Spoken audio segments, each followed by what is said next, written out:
Alors en hausse dans 4 départements sur les 5 de la future grande région normande. C'est effectivement à peu de choses près 5% de plus, sauf dans le Calvados, des chiffres qui demandent à être affinés.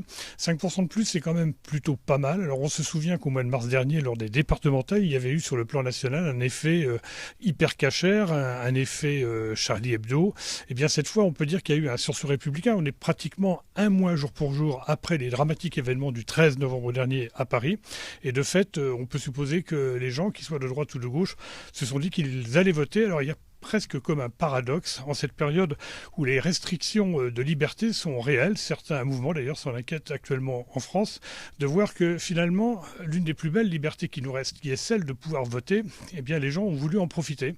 Et d'une certaine façon, c'est peut-être l'occasion pour eux de dire qu'ils ne veulent pas se laisser faire, ils ne veulent pas se laisser abattre. Alors bien sûr, il y a le sens de la fête qui a été mis à mal et contre lequel cette mise à mal est jugée très mauvaise, très, très néfaste pour les Français qui décident de réagir en se rendant à nouveau dans les stades, aux terrasses des cafés. Et puis il y a encore une fois, et ça je crois que c'est très important, cette capacité qu'ils ont voulu exprimer en allant voter en nombre plus important, je le répète, plus de 5% par rapport à 2010, c'est un chiffre quand même, dans un contexte où la politique ne se porte pas très bien en France et où on s'aperçoit qu'au fil des élections, eh bien, il y a de moins en moins de votants, eh bien, c'est plutôt un bon chiffre.